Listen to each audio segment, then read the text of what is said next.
इस वक्त की बड़ी खबर जो कि हमारे अनुमान के मुताबिक है वो यही है कि मेघालय में किसी को पूर्ण बहुमत मिलता नजर नहीं आ रहा है। वहीं अगर बात की जाए त्रिपुरा और नागालैंड की, वहां पर बीजेपी फिर से पावर में आपको नजर आ सकती है। बीजेपी को आप देखिए 6 से 11 सीटों का अनुमान बताया जा रहा है और ये तस्वीर हम आपको दे रहे हैं मेघालय की। लेकिन मेघालय एक ही राज्य था, 3 राज्यों में इलेक्शंस हुए हैं और तीनों राज्यों का एग्जिट पोल जो रहा है वो हमने आपके सामने तस्वीर रख दी है। कहीं ना कहीं अपना नैरेटिव नॉर्थ ईस्ट के लोगों में पहुंचाने में भारतीय जनता पार्टी कामयाब होती नजर आ रही है। जो 3 में से 2 राज्य थे उनमें बीजेपी की सरकार बनती नजर आ रही है। वहीं एक राज्य में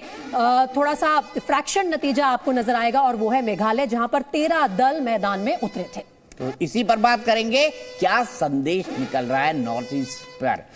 नॉर्थ ईस्ट से। और इसी की बात करने के लिए हमारे साथ कई सारे खास मेहमान हैं। प्रदीप कौशल जी है मेरे साथ, वरिष्ठ पत्रकार, कलोल जी है मेरे साथ, नॉर्थ ईस्ट के एक्सपर्ट मेरे साथ, देवेंद्र शुक्ला जी है मेट्राइज ऑर्गेनाइजेशन से, और साथ ही साथ मनोज सिंह जी है, दोनों ने एग्जिट पोल किया है। मेरे साथ थोड़ी देर में जुड़ेंगे प्रेम शुक्ला जी, बीजेपी के राष्ट्रीय प्रवक्ता, चरण सिंह सापरा साहब, कांग्रेस के राष्ट्रीय प्रवक्ता, कलीमुल हाफिज साहब, अध्यक्ष AIMIM दिल्ली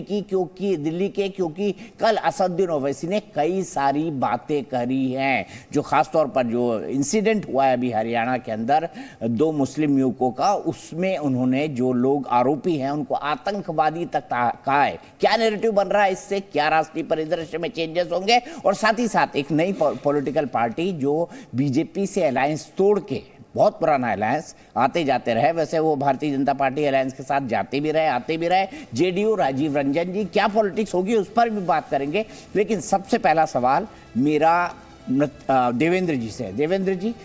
नॉर्थ ईस्ट से क्या संदेश है Bharatiya Janata party? North east में जो ये अभी जिन स्टेट्स में, इन 3 स्टेट्स में जो इलेक्शन हो रहे हैं, अगर इनको पार्लियामेंट्री सीट में आप कन्वर्ट करके देखें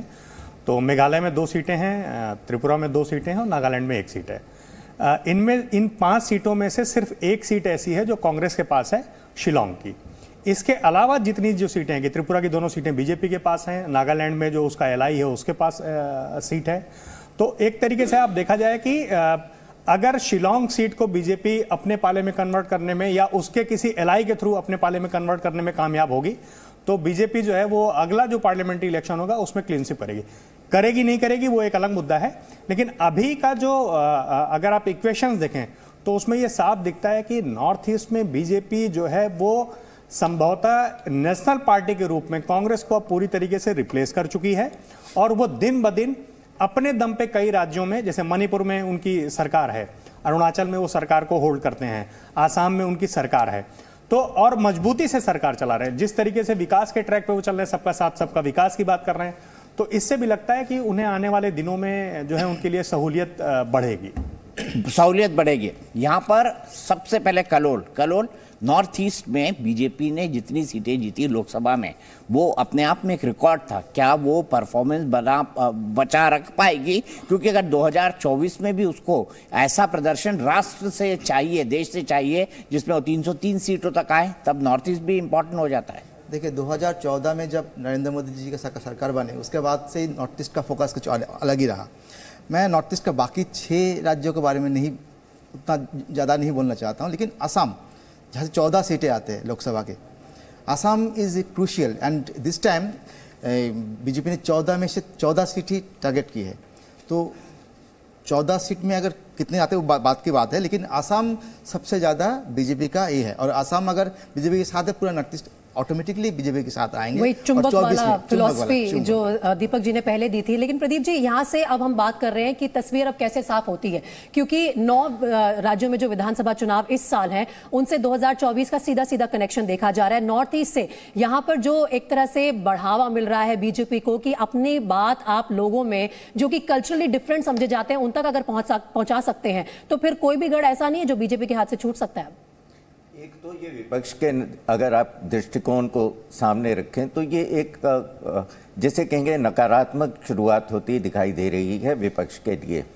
दूसरी बात जो उससे भी अधिक महत्वपूर्ण है, आंकड़ों से हट करके, सीटों की जो संख्या है उससे हट करके अगर हम देखें तो जो व्यापक तौर पर संघर्ष होने वाला है भाजपा में और विपक्ष के बीच में, उसमें ये बात कही जा रही है कि अगर एक के विरुद्ध एक प्रत्याशी दिया जाए तो भाजपा को हराना संभव हो सकता है। लेकिन यहाँ मैं तुलना करना चाहूँगा, जो कांग्रेस के विरुद्ध यही हथियार विपक्ष ने जब इस्तेमाल किया था तो उसके पीछे एक मूवमेंट के अंदर भागीदारी थी सभी दलों की, चाहे गुजरात का नवनिर्माण आंदोलन हो, चाहे जयप्रकाश नारायण जी का आंदोलन हो, चाहे आपातकाल के अंदर इकट्ठे जेलों में बंद होने का अनुभव हो, वो सब मिलाकर के कार्यकर्ताओं के अंदर आपसी तालमेल बनाकर स्थानीय स्तर पर एक साथ काम करके कांग्रेस के विरुद्ध संघर्ष करने की लोगों को आदत हुई थी, अभ्यास हुआ था और उसके लिए उनका मानस तैयार हुआ था जी। आज अगर आप अचानक से कहते हैं कि देखिए हमने स्विच ऑन कर दिया है, अब एक के विरुद्ध एक प्रत्याशी आएगा और भाजपा की हार एकदम सुनिश्चित होगी, वो होने वाला नहीं है। क्योंकि त्रिपुरा में जो प्रयोग हो रहा है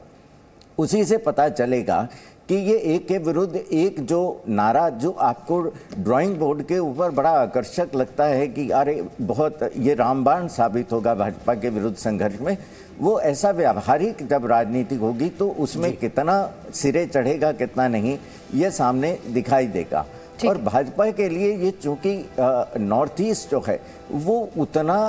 अपना धरातल नहीं है, अपनी ज़मीन नहीं है, अगर उसमें भी भाजपा इच्छा शक्ति के साथ लड़ करके ऐसा प्रदर्शन दे सकती है तो आप अनुमान लगा सकते हैं कि जो आगामी विधानसभाओं के चुनाव हैं उसमें भाजपा की कितनी इच्छा शक्ति रहेगी। और दूसरा, थका हुआ विपक्ष जो है वो चुनौती दे पाएगा, उसे लेकर के लोगों में एक संदेश ये जाएगा कि शायद नहीं। जी ठीक है, आपने कहा बीजेपी नहीं लेकिन आरएसएस एक उनकी संस्था है, जो मातृ संस्था कहें तो गलत नहीं होगा, वो नॉर्थ ईस्ट पे बहुत फोकस रखती है सर, और आज से नहीं जमाने से रखती है। ये भी एक पर्सपेक्टिव है जो हमें देखना होगा।